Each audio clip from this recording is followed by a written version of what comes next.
Assalamualaikum warahmatullahi wabarakatuh. My name is Dr. Fatin. I am from the Physiology unit of the Department of Basic Medical Sciences, and today I am gonna assist you to understand about the physiology of the musculoskeletal system. So these are the learning objectives of this lecture today. So hopefully by the end of this lecture, you will be able to master all these learning objectives. The musculoskeletal system is a huge or big system in the body, and it has several components to it. And as the name suggests, it comprises of the skeletal muscles as well as the skeletal, which are the bones. The tendons are the connective tissues that connects the skeletal muscles to the bone, whereas the ligaments are the connective tissue that connects the bone to the bone, whereas the cartilage is kind of like a um, and protective connective tissue that is found at the end of each bone. So let's first learn about the major functions of the musculoskeletal muscle. So in our body, about 40% of the body is actually made up of the skeletal muscle, and probably about 10% is smooth and the cardiac muscle. Skeletal muscle and cardiac muscle are striate muscles as opposed to the smooth muscles. So the smooth muscle is mainly found in the organs, and the cardiac muscle is the one in the heart. And some of the basic principles of contraction that we are gonna learn in this lecture today will apply to all these muscle types. However, in this lecture, we will only consider the skeletal muscle function. So the activities of the human body really depend on the effective interaction between the joints and the neuromuscular units that actually move them. So the major function of the musculoskeletal muscle is number one, to provide structural support, which includes maintaining a posture. And number two is for human to be able to produce a purposeful motion. For example, you need to walk, or you need to reach things, or just as simple as holding a pen to write.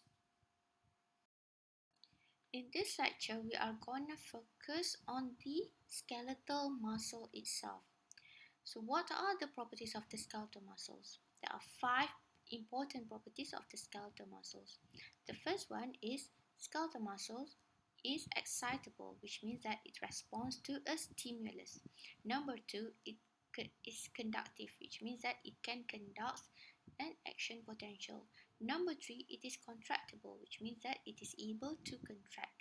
Number 4, it is extensible, which means that when it is pulled, it can stretch or extend or increase in length. Number 5, it is elastic, which means that after the contraction or after it is being extended, it can return to the original shape or length. Now let's learn the different types of the muscle fibers. So most skeletal muscles in the human contains all 3 types of muscle fibers. So these 3 types of muscle fibers are classified based on their metabolism or their primary metabolic pathway, and also their response to stimulus. So we have type 1, type 2A, and type 2B. And although most muscles possess a mixture of each fiber type, they are often varying in proportions, and the predominant fiber type in a muscle is determined primarily by the primary function of the muscle. So in average, muscle contains about 40% of type 1 and 60% of type 2. So remember, type 2 is always more than type 1. Although the determinant of the fiber type is determined by the primary function of the muscle, the distribution can be altered by time, and it is usually a result of different processes. For example, if the muscle is re-innervated by a different motor neuron, or if the muscle undergoes training that we were going to learn after this, and also it can changes after a disease processes. So what are the different characteristics between the three types of the muscle fibers? There are two criteria to consider when classifying this. Number one is how fast the fibers contract, and number two, how do they produce ATP, and this really depends on the primary metabolic pathway of each fiber. So there are three types of fibers, type 1, type 2A and type 2B. But you really need to know the difference between type 1 and type 2B. Whereas for type 2A, it is actually the intermediate between these two. So type 1 fiber is also known as the slow oxidative fiber. Slow referring to the slower contraction, whereas the oxidative referring to how they primarily use aerobic respiration, which involves oxygen and glucose to produce ATP. Whereas type 2A is also called as fast oxidative fibers. Type 2B is called fast glycolytic fibers, and the fast refers to the faster contractions, and the glycolytic refers to how they primarily use anaerobic glycolysis to produce ATP.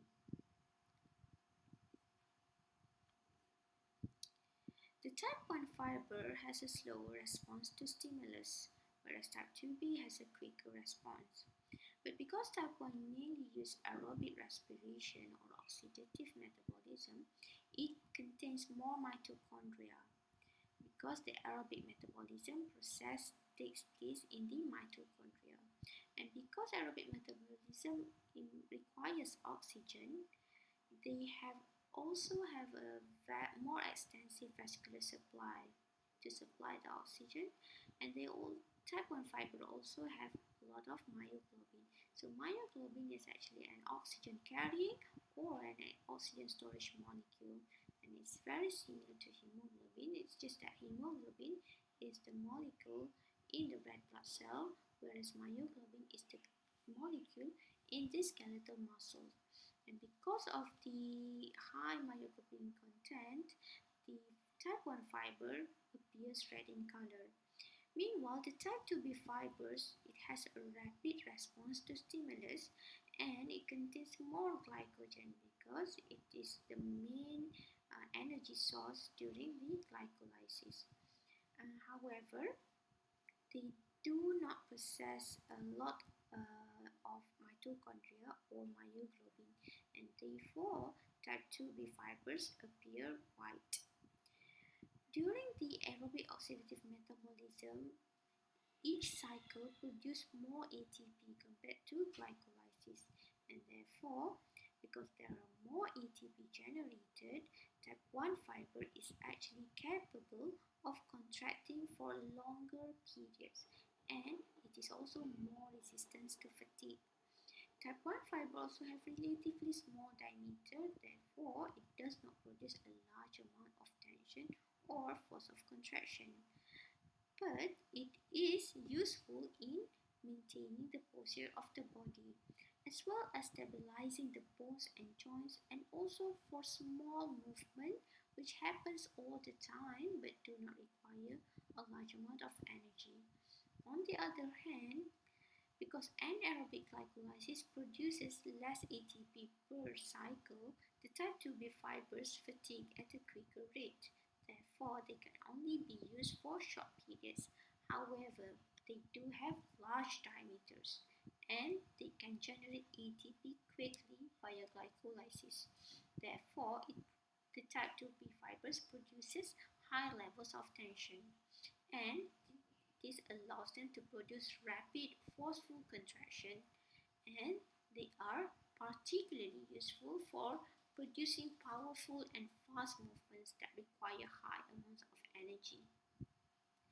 Type 1 fiber is enhanced during endurance training. Remember how we talk about how the different types of this muscle fibers distribution can change, and one of them is due to physical training. So endurance training can enhance the type 1 fiber.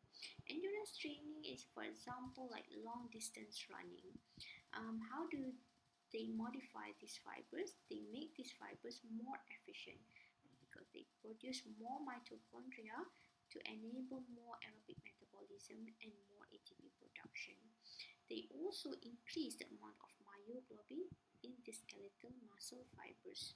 Meanwhile, type 2B fibers is enhanced during resistance training. Example of resistance training is like weightlifting or sprinters or jumpers. So very short interval period of physical activity but requires a very high energy level. So um, the resistant exercise actually helps to increase the formation of myofibrils, which actually makes up the skeletal muscle fibers. And the increase in the myofibrils will lead to the increase of the thickness of the muscle fibers, and overall we call this as hypertrophy or the enlargement of the muscle or the increase in the muscle mass. And because this muscular enlargement is actually achieved by addition of the protein, which are the myofibrils, the athletes who are trying to build their muscle often need to ingest large amount of protein, for example high protein diet or high protein drink. Now let's learn about the structure of the skeletal muscle. So the skeletal muscle consists of cells called the skeletal muscle fibers, and these fibers are grouped into the muscle fascicles. The muscle fibers are not a typical cell.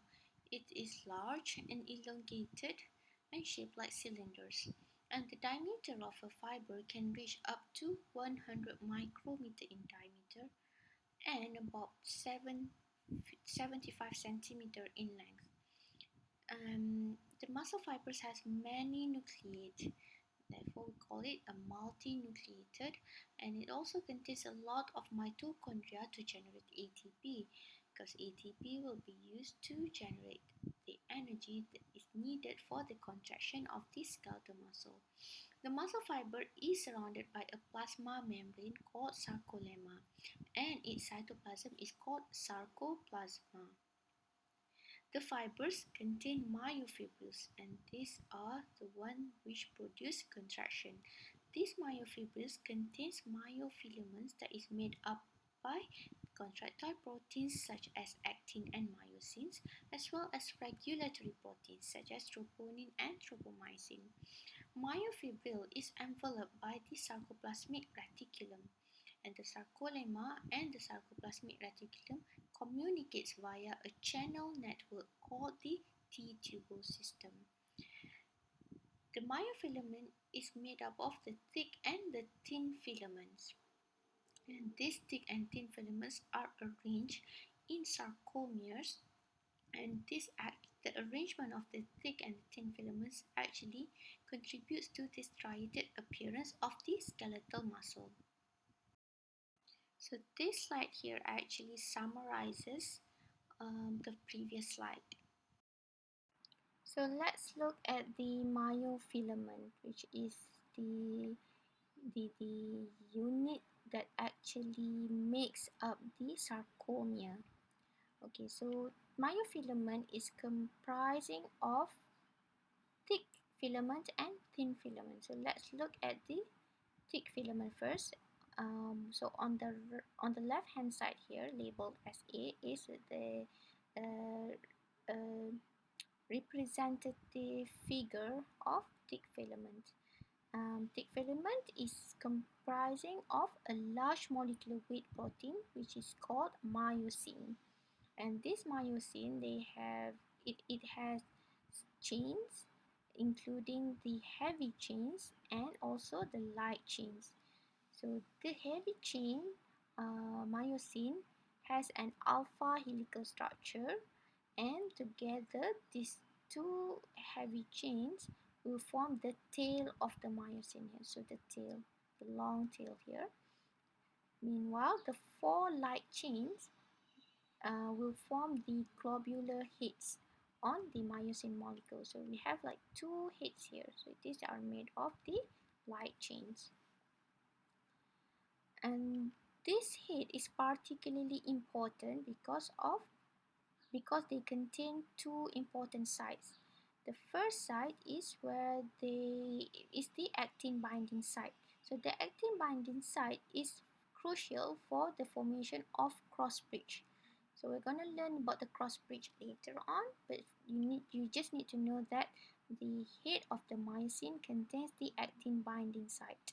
And the second site is the site that binds and hydrolyzes DATP, or the sites that contain the myosin ATPase, the enzyme that actually breaks down the ATP. Meanwhile, the thin filaments here, labeled as B on the right hand side, it composed of three proteins: actin, tropomyosin, and troponin. So remember, thick filament only one protein, myosin; thin filament, three proteins. See? So let's first look at the actin. So in this diagram here, the actin is this strand of blue colored chain here. So it is actually like a string of beads. Okay, the actin. So it is a globular protein, and therefore in this globular form, it is usually called G-actin. Okay. In the thin filament, the G-actin is polymerized into two strands, and these two strands they twisted with each other to form an alpha helical structure, and this alpha helical structure we call it as F-actin. F-actin, filamentous actin. So what are the important sites on actin? Remember when we talk about the myosin head contains the actin binding site. The actin binding site. So the actin also contains the myosin binding site. Okay, so when the muscle is at rest, meaning it is not contracting, this myosin binding site they are covered by another protein called the tropomyosin. So this tropomyosin here, if you look here, is in the brownish strand here. This tropomyosin is important to inhibit or to stop actin and myosin interaction, and this is important during the resting period where the muscle is not contracting. So tropomyosin is also a filamentous protein, and it runs along the groove of the twisted actin, and at rest it blocks the myosin binding site on the actin. And if contraction needs to occur, the tropomyosin must move away from the actin and expose the myosin binding site so that the actin and myosin can interact. Okay, so remember, tropomyosin is mainly for the resting phase or the non-contracting phase. The third protein is the troponin protein. So if you look here, the troponin is a globular protein, so it's rounded in shape, and it is actually a complex of three different proteins.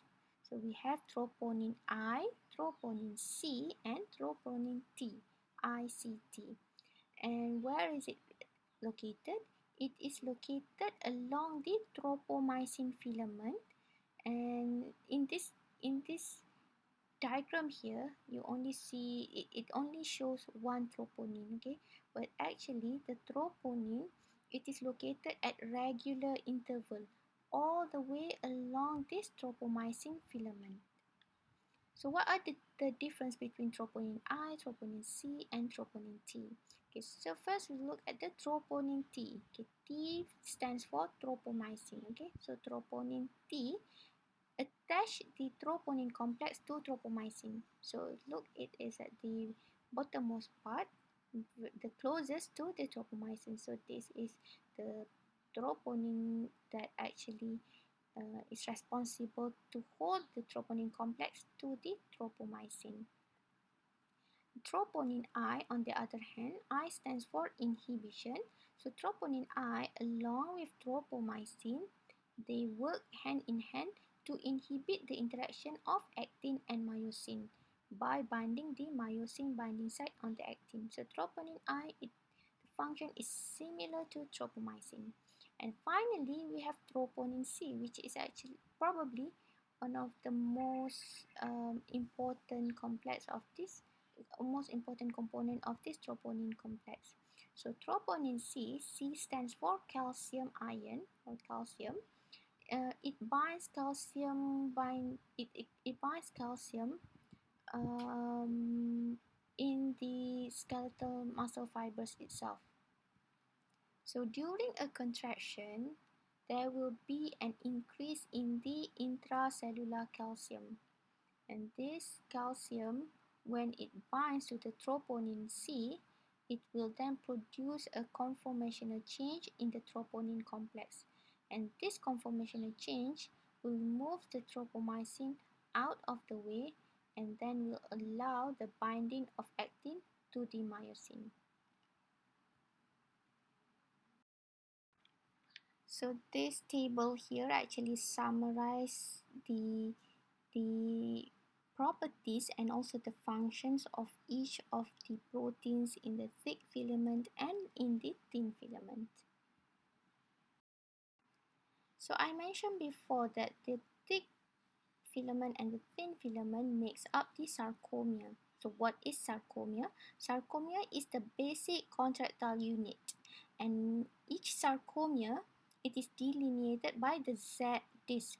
Okay, so you can see here in this diagram here, the Z disc is the light blue structure at the end of each sarcomere. And each sarcomere contains a full A band in the center. So the A band in the center, and then it contains two I bands on either side of the A band. So we have the Z disc, we have the I band. So the I band is for each sarcomere, for at each one at each end, it contains half of the I band, and then we have the full length A band and another half of I band, and then the Z disc. So the A band, it contains the thick filaments, which are made up of the myosin.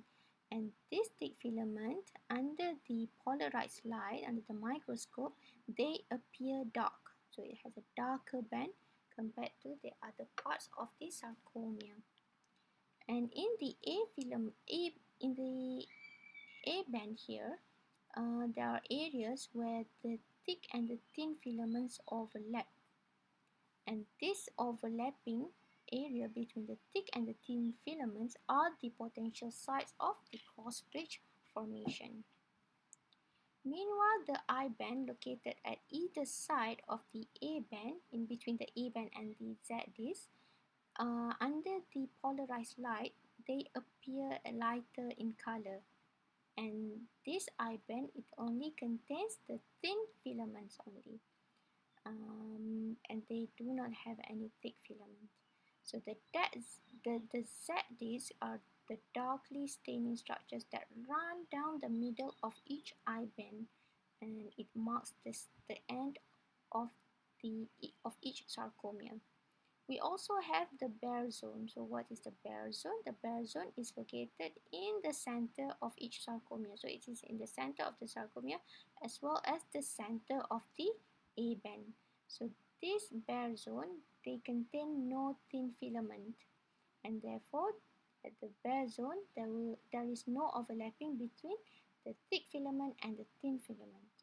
And then we have finally we have the M line. So the M line is like the middle line that separates the right half and the left half of the sarcomere.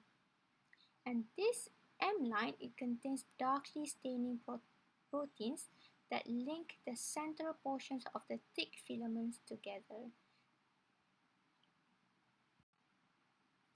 So this is a representative diagram of of a sarcomere under the polarized light. So as I mentioned before, the M band it appears darker in color, whereas the I band it appears lighter in color.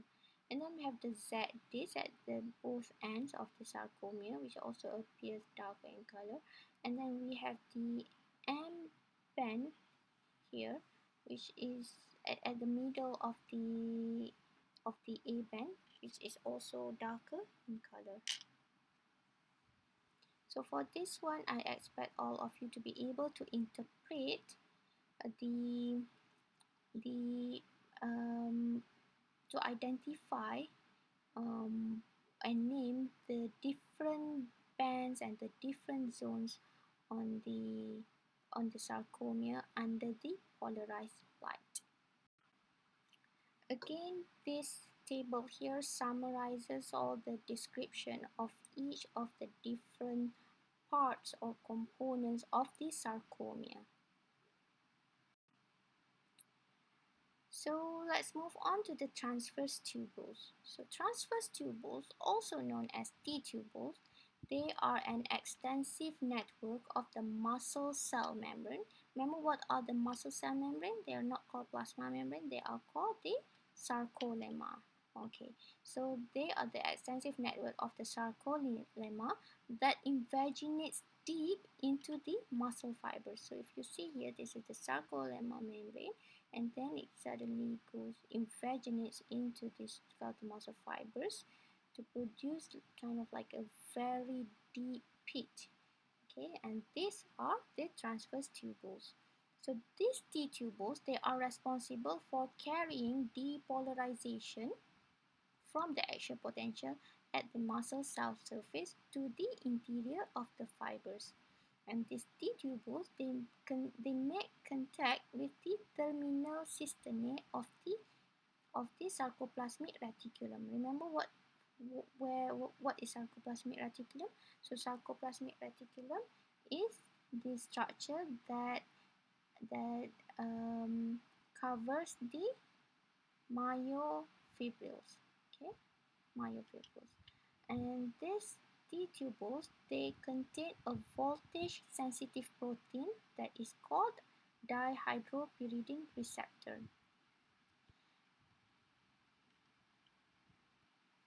Now let's move on to the sarcoplasmic reticulum. So sarcoplasmic reticulum is an internal tubular structure, and it is the site of storage and release of calcium for the excitation contraction coupling that takes place during a skeletal muscle contraction.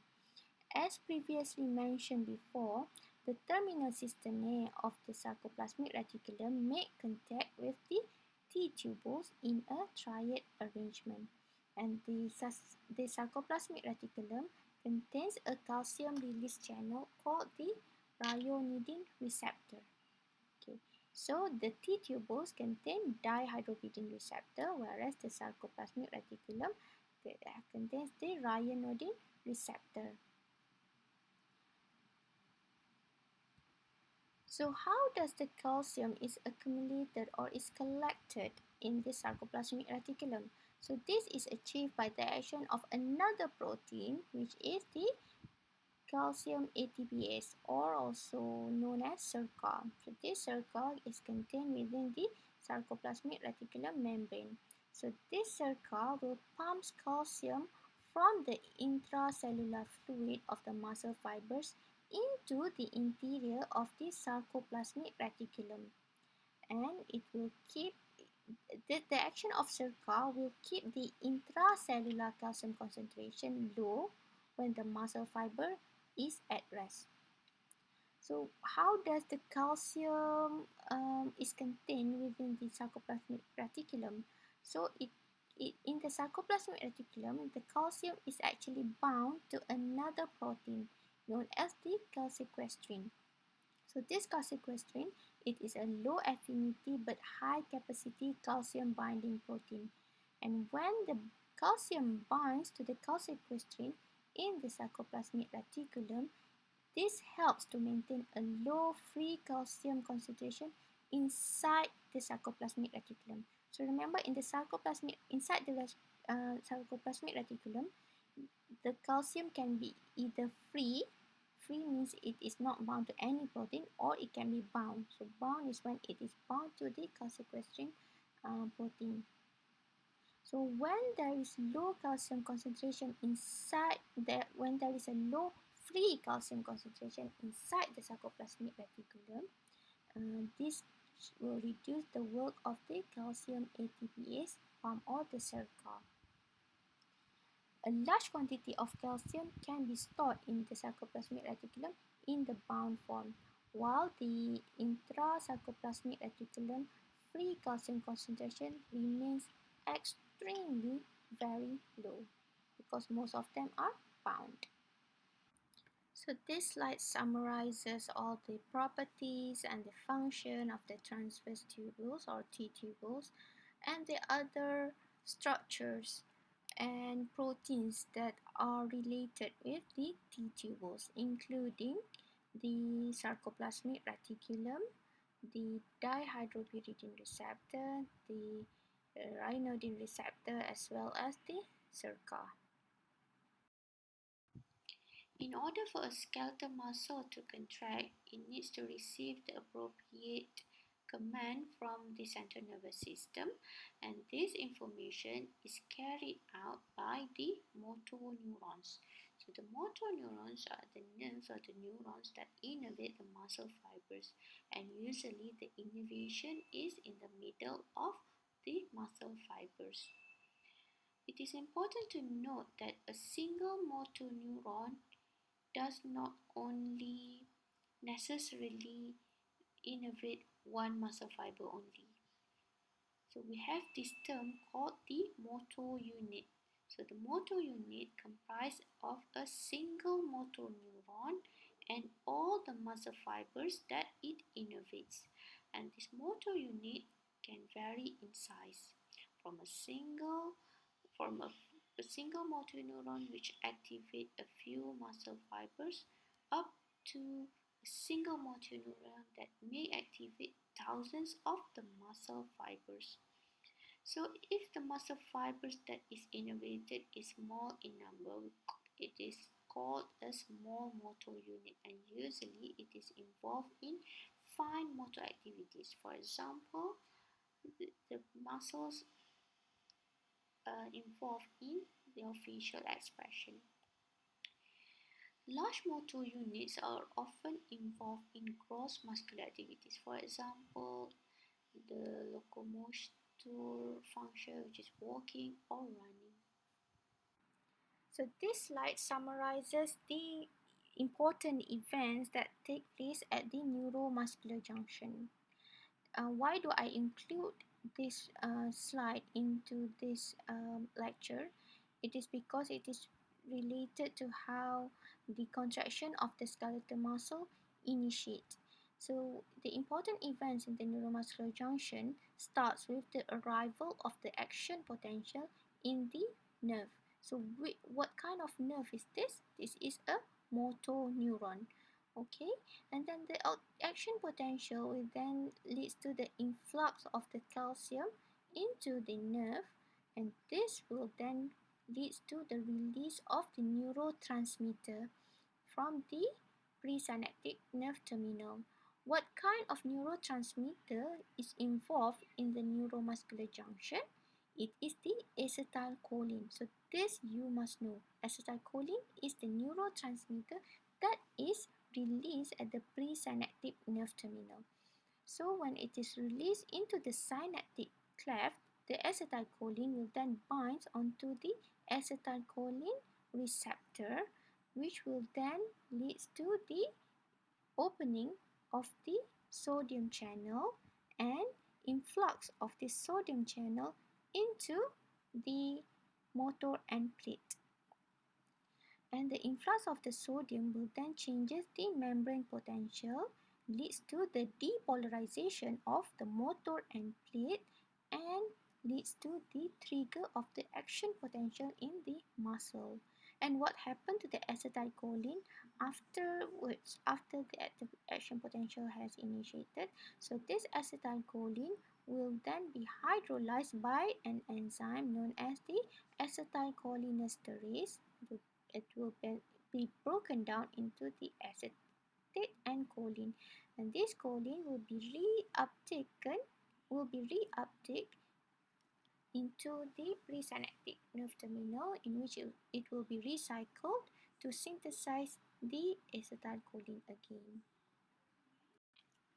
So, following the events in the neuromuscular junction, in which the action potential is initiated in the skeletal muscle, contraction of skeletal muscle takes place.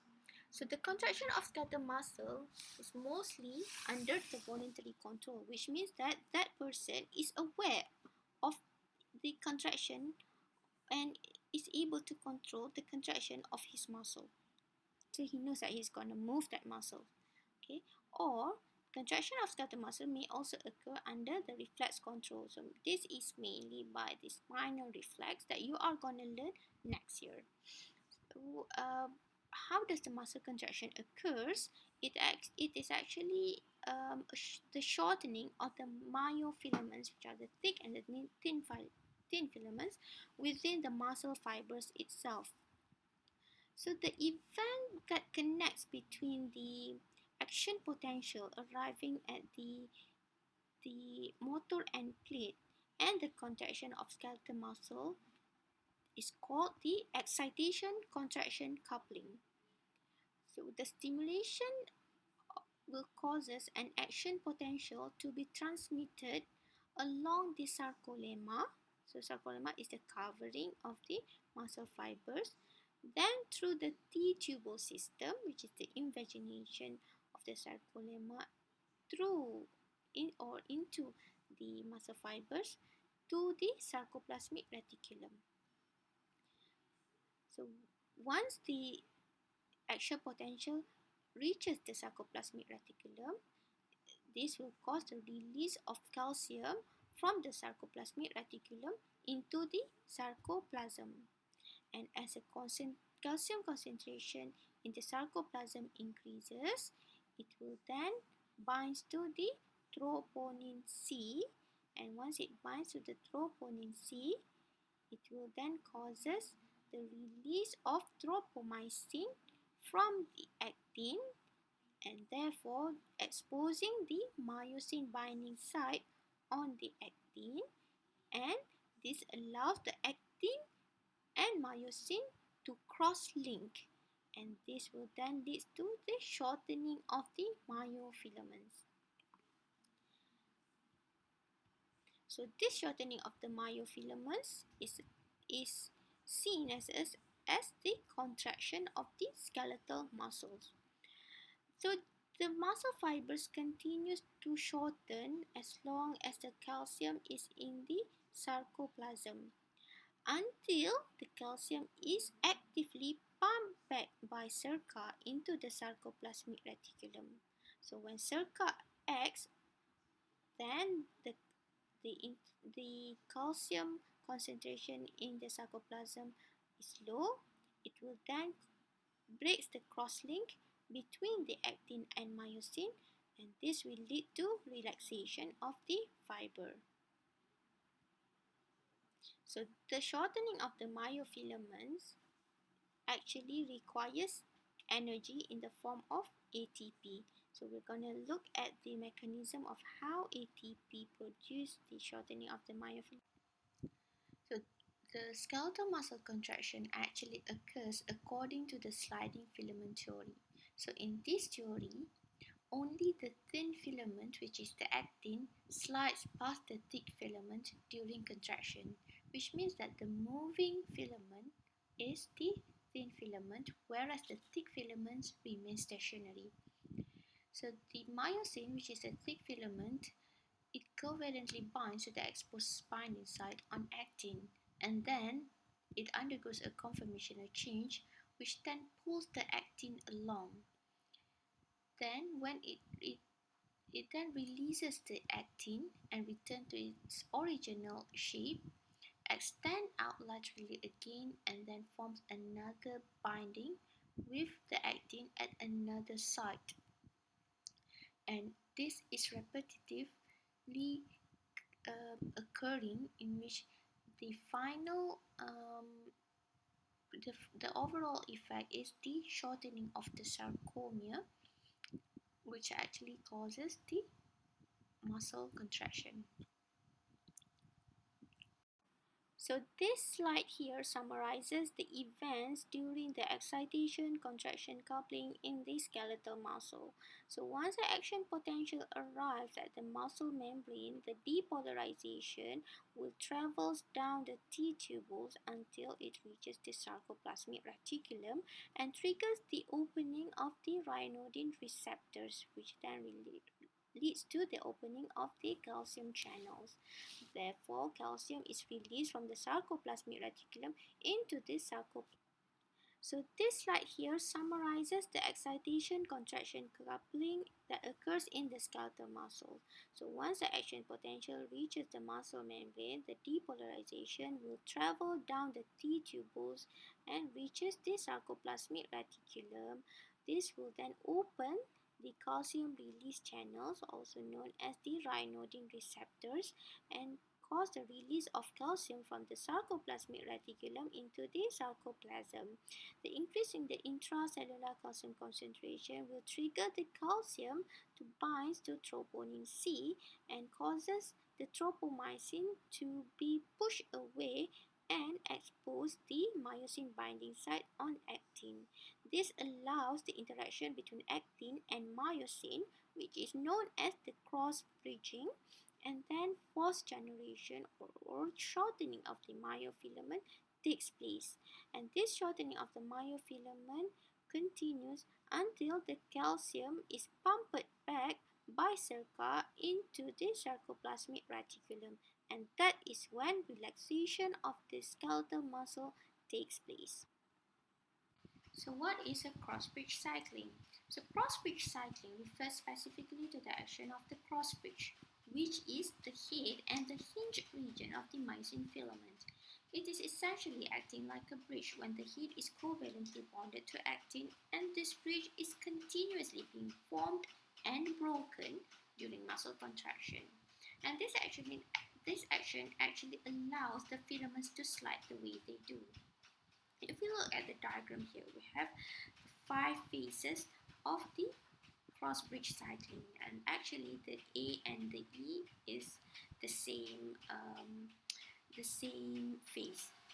So in A, where the cross bridge cycling starts, the myosin head is not bounded to any ATP or ADP, and it forms a covalent bond with the actin. And in B, there is an ATP that binds the myosin, which causes conformational change of the myosin, and the cross bridge detach. The myosin head then moves laterally away from the center of the sarcomere towards the Z line.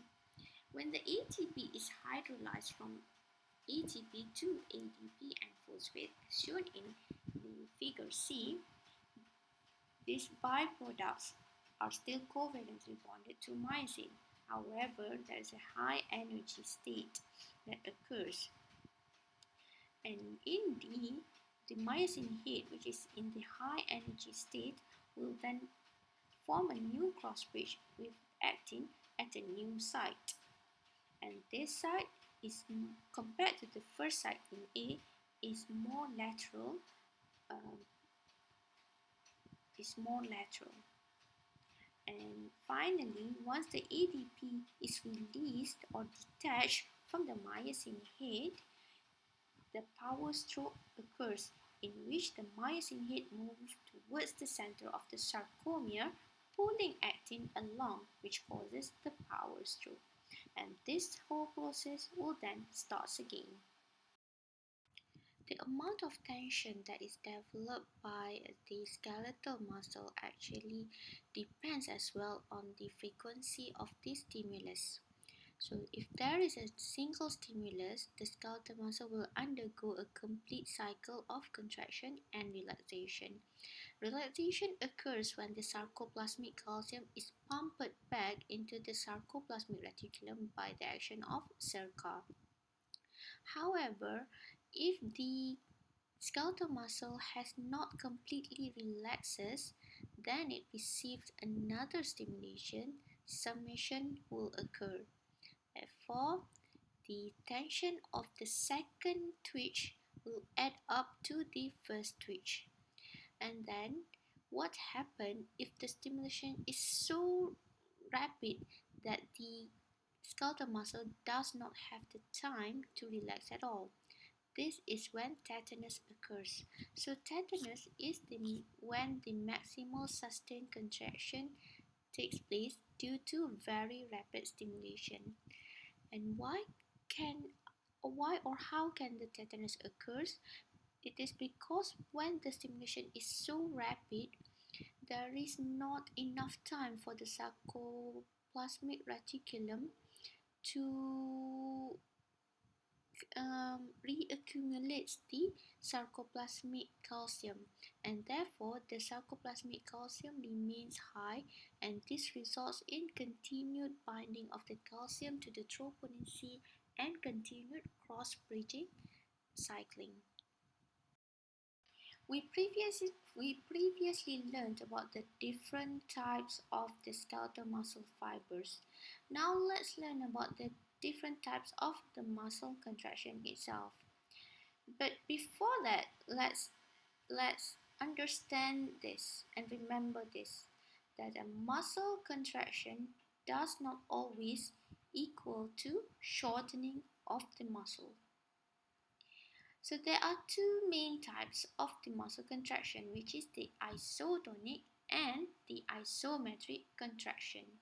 And when the muscle contracts, they generate force, and this force is often measured as tension or stress.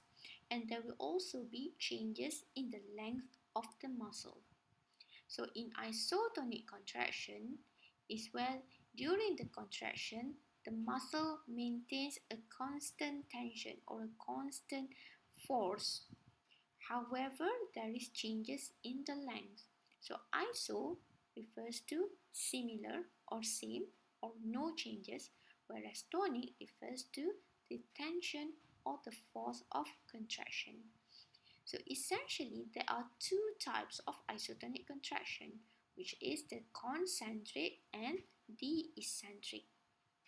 So the difference between the concentric and the eccentric is the changes in the length of the skeletal muscle during contraction. If the length is shorter, or the shortening of the muscle, it is called a concentric contraction, whereas if there is lengthening of the muscle, it is called eccentric contraction. So you are probably familiar with concentric contraction. For example, if you bend your elbows, you actually concentrically contract the elbow flexors, which are the brachialis muscles.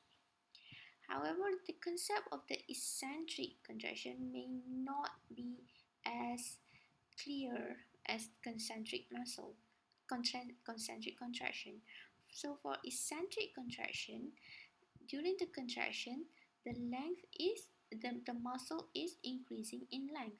For example, when you bend your elbow, so you are concentrically contracting the elbow flexors. Now what happens if you want to straighten your elbow again? And this straightening of the elbow is done in a controlled fashion. It's done very slowly and carefully. So you do not spontaneously drop your arm or drop your forearm. But as you bring your forearm down slowly, you can feel that your elbow flexor is still contracting, but its contraction is actually countering the effects of the gravity.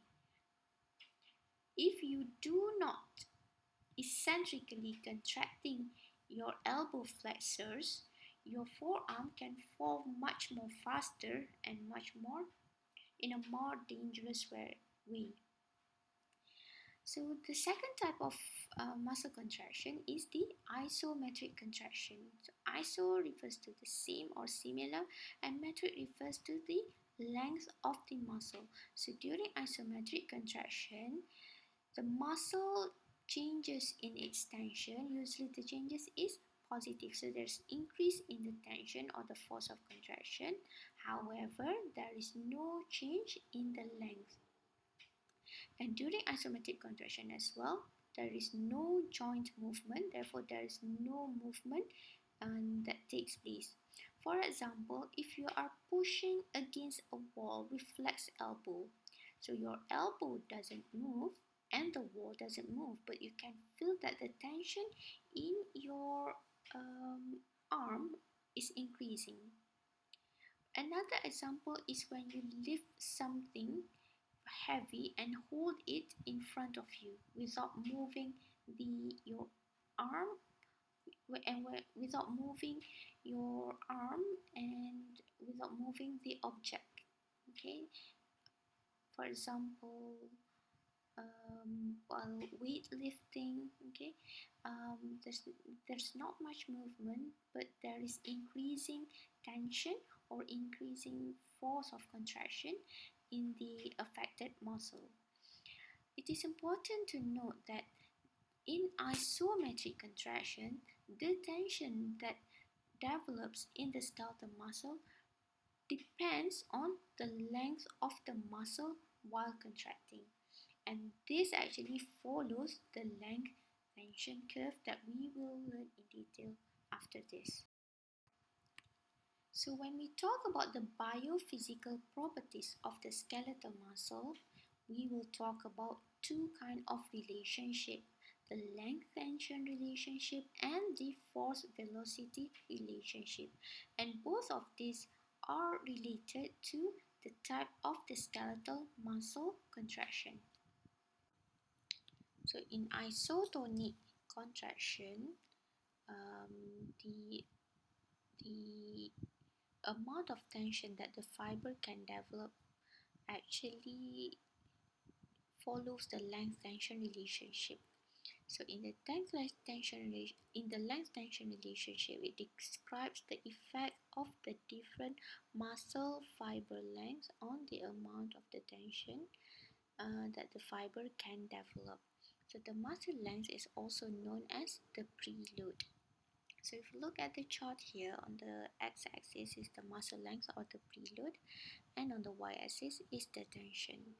We have three types of tension that can be measured, which are the passive tension. The passive tension is a tension developed by stretching the muscle to a different length.